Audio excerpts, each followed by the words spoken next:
Good evening and welcome to Biz in Focus. Joining us this evening is Kitmina Hevage, Research Officer at the Institute of Policy Studies. Good evening, Kitmina. Good evening. Now, the first industrial revolution used water and steam power to mechanize production. Then the second used electric power to create mass production. And the third used electronics and information technology to automate production. And now a fourth industrial revolution is building on the third. To speak of the fourth industrial revolution, joining us this evening is once again Kitmina Hevage, Research Officer at the Institute of Policy Studies. So Kitmina, what is the fourth industrial revolution? Right, as you rightly pointed out, humankind or mankind in general has developed, or there have been periods of strong and fast development because of technological innovations. And what we are seeing right now under the fourth industrial revolution is in part a continuation of the third, because it's partly driven by ICT, computerization and so on, but also part in regards to the scope and also the complexity of the development. So what we are seeing is it's not just about the technologies that are coming about, but how it revolutionizes social dynamics, how our day-to-day behaviors are impacted, how things like healthcare and agriculture are impacted because of technology. And what we are seeing is technologies such as artificial intelligence, nanotechnology and things like that are not only having an impact on their specific technological arena, but also on wider societal dynamics. And so that's the fourth industrial revolution. The biggest change, what I would say, is from the previous three. One is in terms of the time period that it has taken. So the first three that you mentioned have generally taken about 100 years in between them. But what we saw during the third industrial revolution was around the 1970s or so on, when kind of computers were starting to come up in society. And now within, less than 50 years time, we are seeing a completely new dynamic coming up. And that is because of the rate at which change is happening and also the scope at which it is happening. So what does the fourth industrial revolution promise us? What can we expect from it in terms of benefits and its drawbacks? So, as most things do when it comes to these sort of revolutions, there are multiple opportunities that countries, both developed and developing, can leverage for growth, because it basically allows particularly developing countries to kind of skip certain steps in the development process and kind of catalyze the economic growth because of these technological changes. But at the same time, of course, it creates considerable challenges. I think the one that is most spoken about is the fact that it's labor replacing. Yes. So because of robotics and things like that, that it could disrupt labor markets as we see right now, and that is a big challenge for developing countries like Sri Lanka, and I'm sure you will kind of go into more detail on that. But at the same time, there are also things such as privacy, because we're talking about the internet age effectively, and things like national security beyond the physical realm. So we're not talking just about security from physical space, but also that includes things like digital space.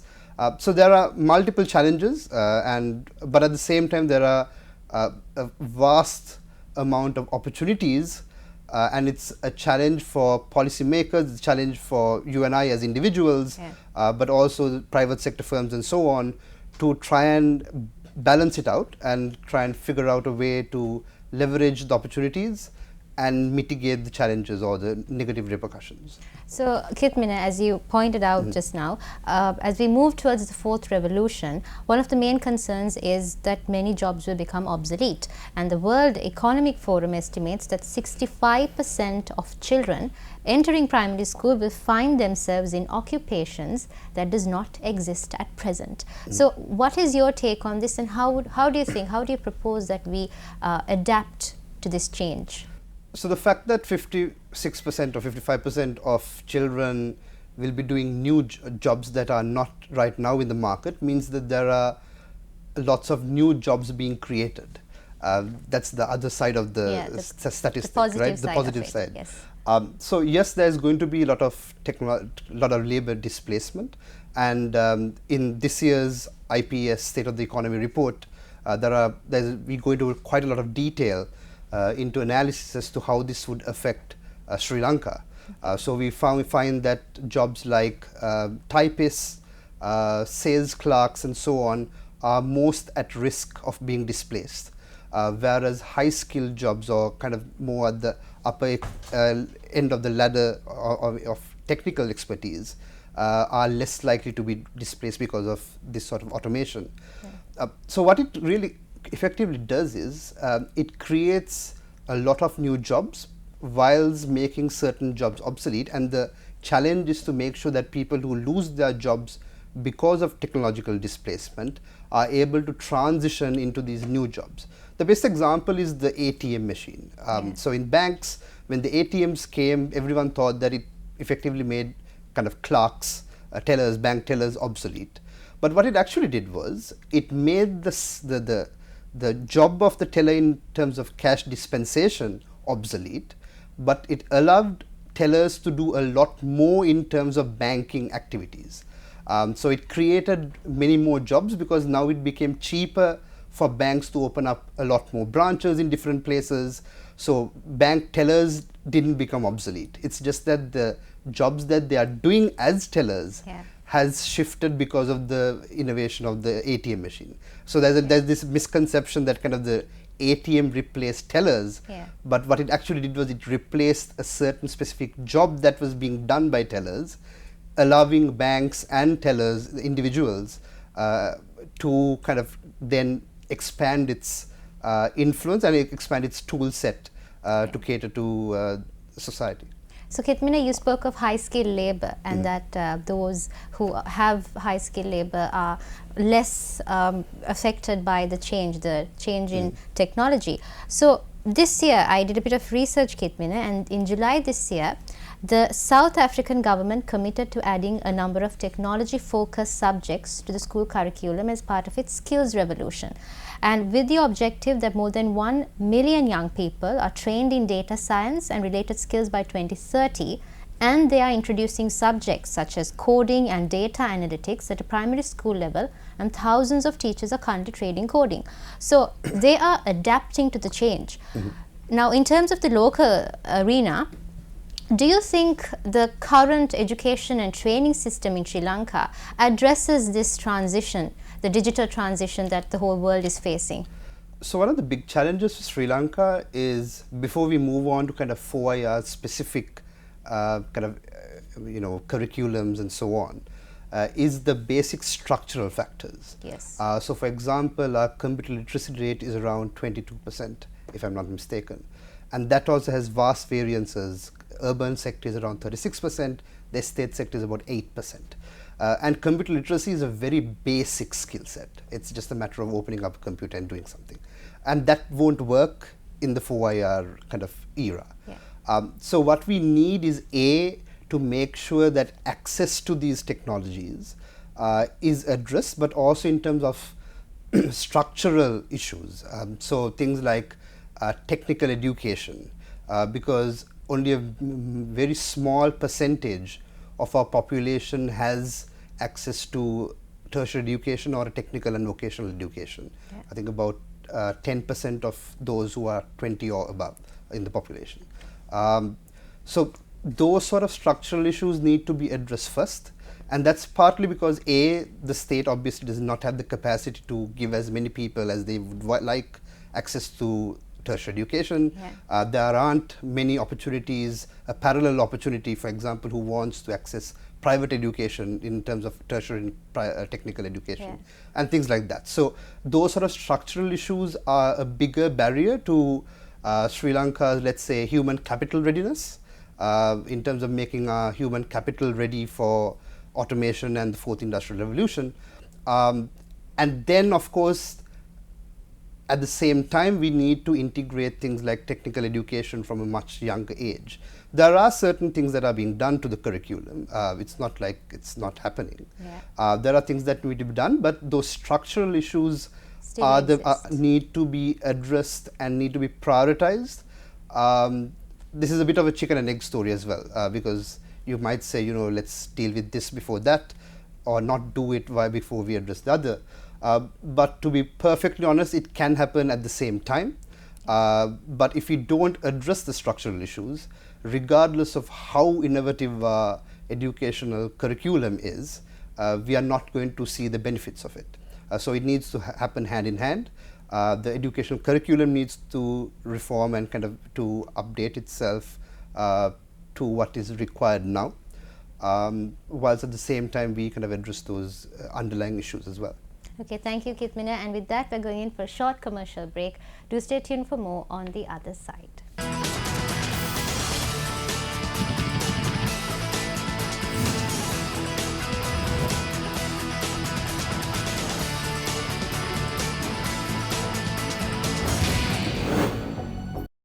Welcome back to Biz in Focus. Joining us this evening is Kitmina Hevage, Research Officer at the Institute of Policy Studies.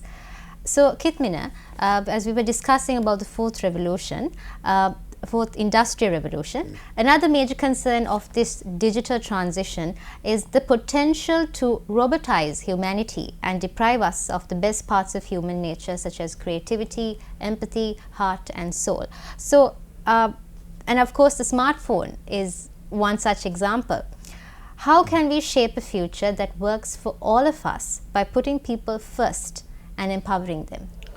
Well, I don't necessarily agree with the premise of the question. Okay. I don't think that just because there are technological innovations that create things such as robotics or artificial intelligence and so on, that it effectively robotizes humanity. Because things like creativity, things like empathy and so on are human traits that are built based on our interactions with each other, and also in terms of what we want from society. So, and the technologies that we create are based on what we want from those technologies as well, because technologies are not created in a vacuum, they're created by humans as well. So, what we're seeing is, even when it comes to robotics, that things like AI, artificial intelligence, include a lot of things like empathy and so on. And artificial intelligence is now being used a lot as a therapeutic method. So, for example, you can it's like a hotline for therapy sessions in a lot of countries where people call them, and it's not an actual person who speaks back, but there is that same sense of empathy and so on. So I think it's what we necessarily make of it. I don't necessarily believe, and I don't necessarily subscribe that humanity's soft touch is going to be lost just because technology has a bigger part to play in our lives. Okay, so also, Kitmina, I would like to focus your attention on privacy. So more than 30% of the global population now uses social media platforms to connect, learn and to share information. Now, while such platforms will provide an opportunity for cross-cultural understanding and other benefits, you can also spread false information, and of course there are many other concerns regarding privacy. So what is your take on this, and how do you propose, what sort of recommendations would you give someone to address these issues? I think there are two factors to it. One is in regards to information sharing, because effectively you can publish anything that you want as an opinion, and there are lots of opinion makers who kind of put their opinions as expertise or kind of fact. There's a difference between opinion and fact, and that can be done easily, that can be disseminated easily through social media. But that's a freedom of speech issue. But I think the bigger issue is in regards to things like hate speech and so on, which needs to be addressed on two fronts. One is social media platforms themselves have to be more vigilant when it comes to hate speech and incitement of violence. And as we've seen in Sri Lanka, as we've seen in other countries as well, these multinational organizations tend to struggle somewhat when it comes to native language hate speech. So things that are said in Sinhala or Tamil or any other kind of language that is not English or widely spoken. So that, I think, is something that these organizations need to develop that capacity in, and I think that is being done more and more as we speak, because they recognize that issue. But I think secondly and more importantly is, I think hate speech that happens in social platforms aren't happening because of social media platforms. They're happening because there is a certain level of racism and discord that is going on in society in general. So it's the same speech that we hear on the streets of Colombo that we will see on social media platforms used by people of Colombo. So I think governments, I think it's very easy to blame social media platforms, but I think the bigger issue is in regards to addressing the societal, the root causes of that hate speech, and address those issues and make sure that people just don't promote things based on false opinions and fake news as it is. And we improve our capacity to fact check, we improve our for example journalistic ethics, what it means to be reporting and things like that, as well as how society takes in that information. So from economics perspective also this is an issue, because as much as when there is violence and so on, that has a negative economic impact. So these are all factors that we need to be careful about, and it's a balance that needs to be struck, because governments need to know when to kind of pull back whilst also regulating things like hate speech as well. So you don't want governments encroaching on the rights of privacy of citizens or kind of spying on citizens and so on. Yeah. But also there needs to be some sort of regulation of hate speech and so on that happens, but the underlying factor is the societal root causes of that speech need to be addressed in a positive manner, rather than kind of blaming social media platforms and other electronic media or kind of other platforms that this speech happens on. What sort of measures could we take on a personal basis to keep up with the competition? From a Sri Lankan perspective? Sri Lankan perspective and from an individual perspective. So I think from a Sri Lankan perspective, the big issue is in terms of innovation. We are ranked very low when it comes to kind of indices that rank countries based on the innovation indexes. And that is partly because, like I said before, we have a lack of technical kind of STEM education, so science, technology, engineering, mathematics education in Sri Lanka, which generally tends to develop innovation and research. Okay. That research culture needs to be built a lot more. And I think that's where countries like Sri Lanka and developing countries have an advantage, because now is the time for us to get that first mover advantage. Because yes, developed countries are moving ahead with things like AI and things that work for them, but developing countries haven't necessarily absorbed those technologies fully. And if a country like Sri Lanka, for example, moves first and creates the necessary ecosystem that can facilitate the innovation and research that is necessary and creates the things that are required, the technologies that are required for developing countries specifically. So because the challenges faced by developing countries are very different from those of developed countries. So if we can be that first mover, if we can get that first mover advantage, that's how we kind of skip a few steps and get that competitive edge. From individual perspective, I think it's more about how we operate in terms of technology and how we use that technology. So social media can be used for hate speech, but at the same time, social media is one of the best platforms for e-commerce. So it's a choice of personal. It's a personal choice, yeah. And it's kind of our personal responsibility in that sense as to how that happens. But obviously, then there is also necessity for governments, the private sector, in terms of policies as well as the tools that are made available to the public by the private sector. So policies by government, tools by private sector to create that ecosystem that is required. So it's not a matter of kind of putting, catchphrases, but rather making sure that the user experience is made much better. So what role does the private sector play when it comes to the fourth industrial revolution and moving towards that change? Mm-hmm. So I think it's twofold. One is in regards to how our economic structure is overall. So for example, our export basket has experienced very little diversification because of protectionist policies and protection is kind of lobbying by our private sector. I think that needs to change. If we want to catch up in the fourth industrial revolution, if we want to do well in 4IR, we need to kind of diversify our export basket. Because if we continue to promote only domestic, if we want to cater to only domestic markets, then there is no innovation coming in from FDI.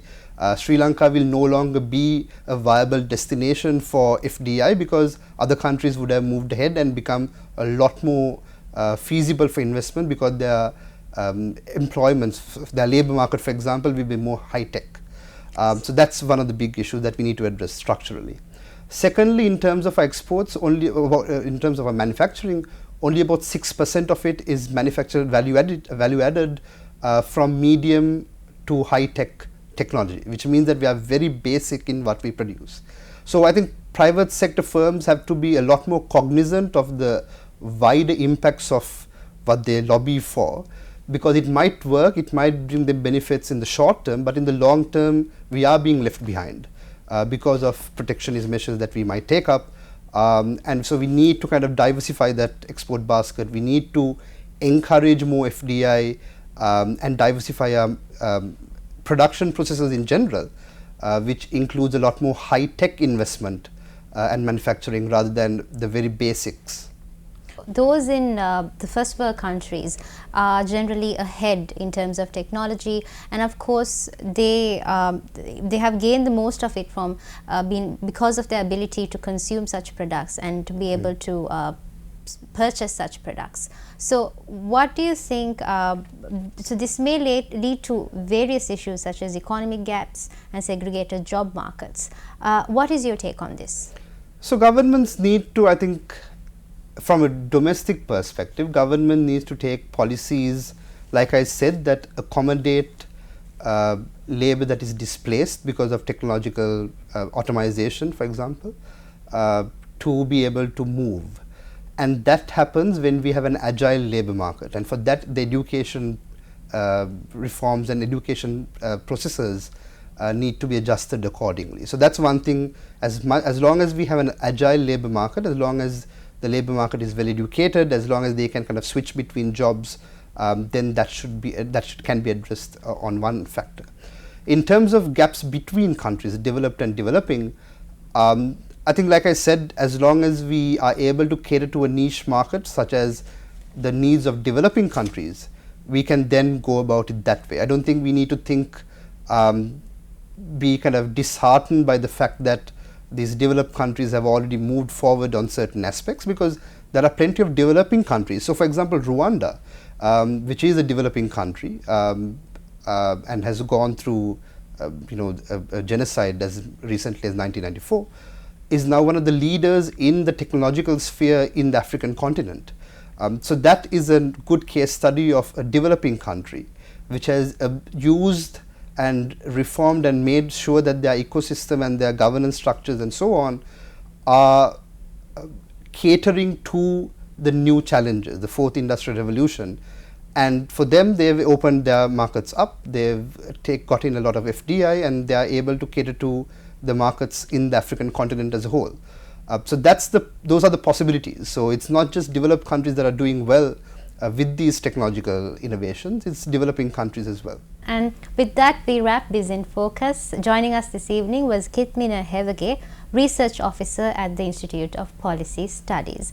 And thank you very much for watching Biz in Focus. Good night.